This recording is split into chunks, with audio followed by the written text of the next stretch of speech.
The sound of expensive heels clicking against marble floors had become the soundtrack of Margaret Chen's success. Each step echoed through the gleaming lobby of Chen Industries, a testament to the empire she built from nothing. But today, those same steps faltered as she witnessed something that would shatter her carefully constructed world in ways she never imagined. 8-year-old Marcus Williams pressed himself against the cold wall outside the executive elevator, clutching a crumpled piece of paper to his chest like armor. His second-hand sneakers, held together with duct tape, squeaked against the polished floor as he tried to make himself invisible. The other children from the company's Bring Your Kid to Work Day event had designer clothes and confident smiles. Marcus had neither. Margaret barely glanced at the boy as she swept past, her mind already racing through quarterly projections and merger negotiations. She didn't see how Marcus's shoulders sagged when her designer coat brushed against him without acknowledgement. She didn't notice the way his dark eyes followed her with a mixture of help and resignation that no child should carry. But she should have looked closer. She should have seen what everyone else missed about the janitor's son who spent his afternoons in the corporate hallways, waiting for his father to finish cleaning up after people who earned more in a day than his family saw in months. David Williams had worked the night shift at Chen Industries for 3 years, arriving after the executives went home to their suburban mansions and working until dawn to ensure their world remained spotless. He was invisible by design, the ghost who emptied trash cans and mopped floors while the corporate machine slept. His son Marcus often accompanied him during school holidays, doing homework in empty conference rooms and sleeping on lobby couches. Margaret knew David existed. Of course, she signed off on payroll reports that included his modest salary. But she'd never actually seen him, never connected the name on paper to the quiet man who made her success possible, one clean surface at a time. The morning everything changed started like any other. Margaret strode through her domain, reviewing contracts on her tablet, when she noticed a small commotion near the children's art display, a cheerful addition the HR department had arranged for the company event. Several well-dressed parents clustered around their children's colorful drawings, praising stick figure families and rainbow houses with the enthusiasm of gallery patrons. Marcus stood apart from the group, his drawing still clutched in his small hands. Unlike the other children's bright masterpieces, his sketch was done on the back of what looked like a discarded memo, in pencil worn down to a stub. Yet something about the careful lines and shadows made it arrestingly beautiful. "What's that supposed to be?"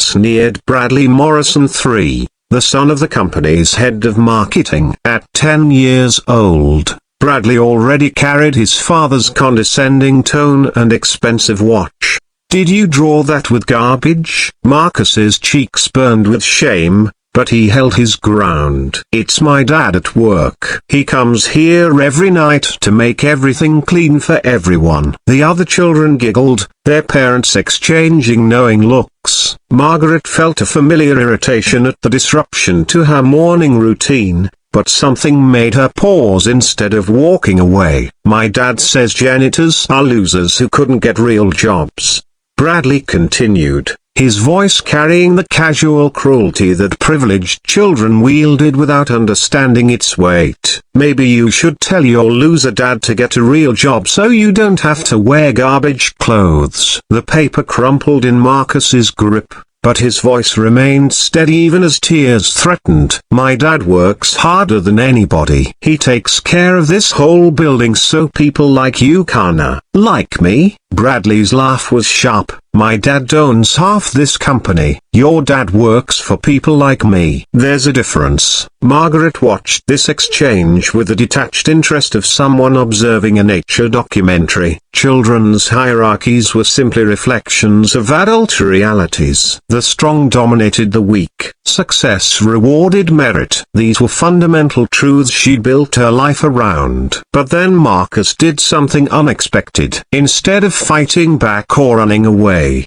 He carefully smoothed out his crumpled drawing and held it up with quiet dignity. "This is my dad," he said, his young voice carrying a strength that silenced the mockery. "He comes here when everyone else goes home to their families. He stays all night making sure everything is perfect, even though nobody ever says thank you. He does it because he says everyone deserves to work in a place that's taken care of, even if they don't know who takes care of it." The sketch was remarkable. Done entirely in pencil on recycled paper, it showed a man in janitor's uniform mopping a vast, empty hallway. But Marcus had captured something profound in those simple lines: the dignity of honest work, the quiet heroism of service, the grace of someone who found meaning in making other people's lives better. Margaret found herself stepping closer, drawn by something she couldn't name. The boy had talent, real artistic ability that transcended his humble materials. But more than that, he had vision, the ability to see beauty and worth in what others overlooked. As she moved nearer, one detail in the drawing stopped her cold. There, sketched with loving precision in the corner of the hallway, was a small framed photo on the janitor's cart. Marcus had drawn it so carefully that Margaret could make out every detail: a little girl with pigtails, smiling at the camera, wearing what looked like a school uniform. Margaret's hand flew to her throat, her fingers finding the delicate locket she always wore. Inside the locket was the only photo she carried everywhere: her daughter Emma at age 7. The same age as the girl in Marcus's drawing. Emma, who had died in a car accident 2 years ago, leaving Margaret with an empire but an empty heart. But this wasn't Emma's photo in the drawing. This was someone else's daughter, someone else's most precious thing. Yet Marcus had drawn it with the same reverence, the same understanding that this small photograph represented someone's entire world. "Whose picture is that?" Margaret asked, her voice barely above a whisper. Marcus looked up at her with surprise, unused to adults asking him questions. "That's Sophia. She's Mr. David's daughter. Well, she was. She got sick when she was little. Mr. David keeps her picture on his cart because he says she helps him remember why work matters. He says she's watching over everyone in the building now." The world tilted around Margaret. David Williams, her janitor, had lost a child too, while she'd been consumed by her grief, building walls around her heart and focusing solely on business success. There had been someone else in her building carrying the same unbearable weight. Someone who channeled his loss into caring for others, who found meaning in service, who kept his daughter's memory alive through daily acts of love. "You know Mr. David?"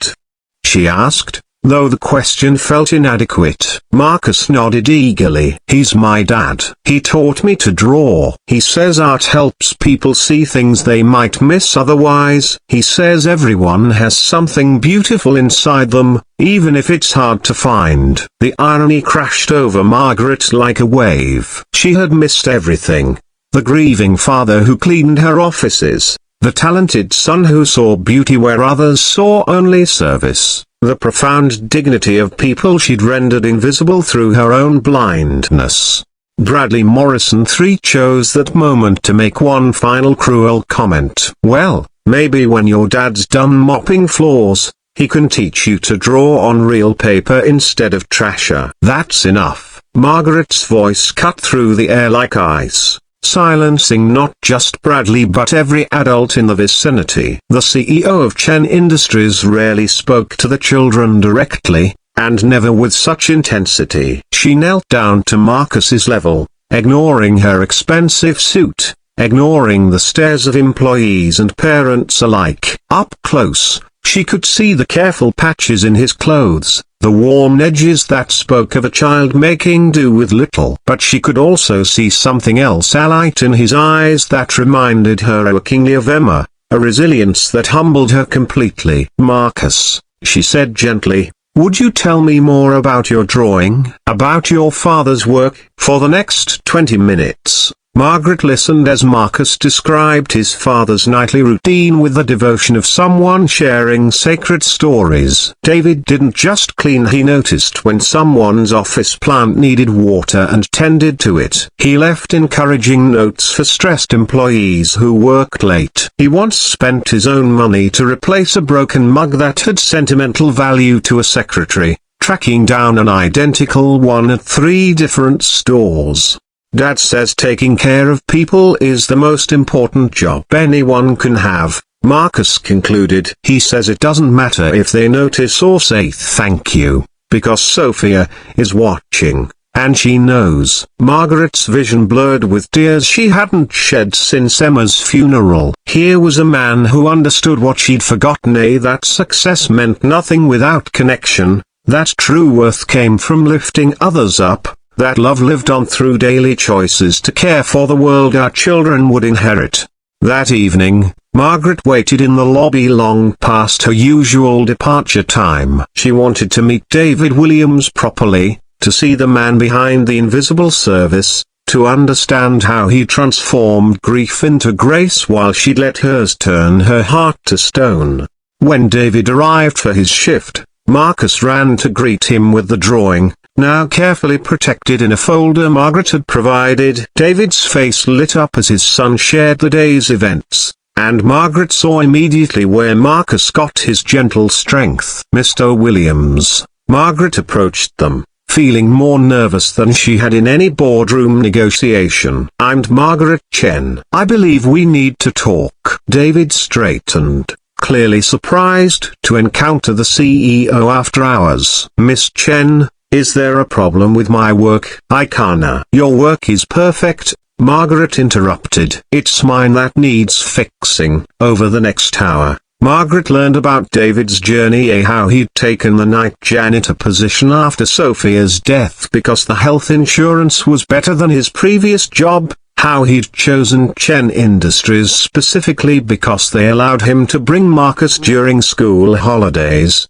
how he'd found purpose in creating a beautiful environment for people even when they didn't know his name.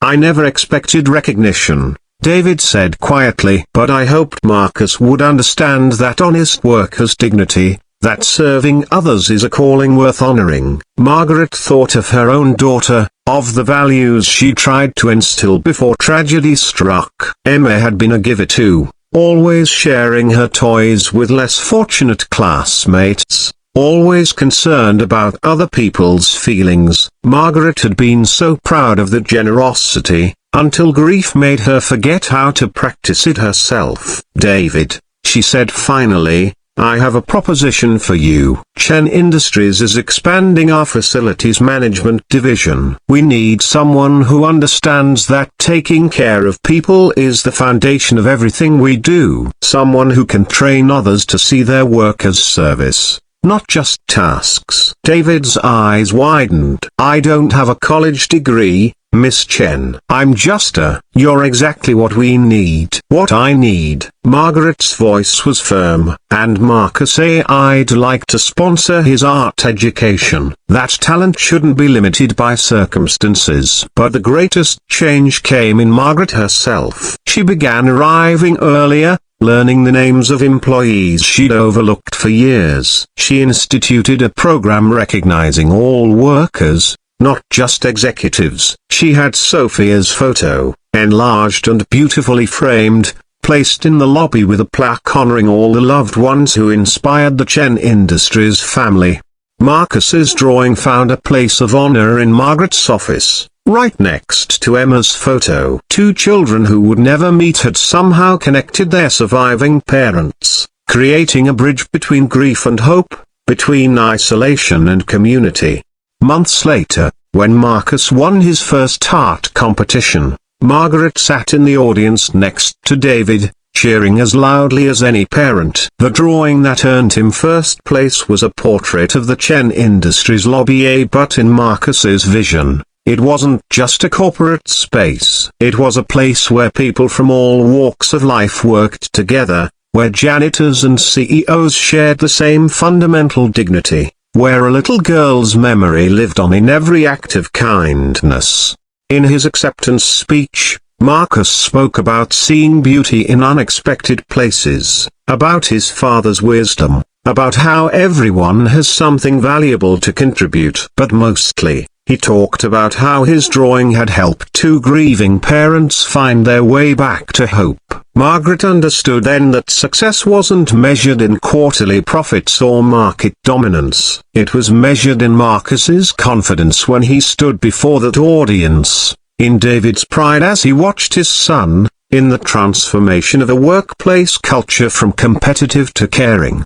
Sometimes the most profound changes begin with the smallest gestures: a child's courage to share his art, a parent's determination to honor his daughter's memory through service, a CEO's willingness to see clearly for the first time. In recognizing David and Marcus Williams, Margaret hadn't just gained valuable employees, she'd rediscovered her own humanity and found a way to honor Emma's memory through daily choices to lift others up.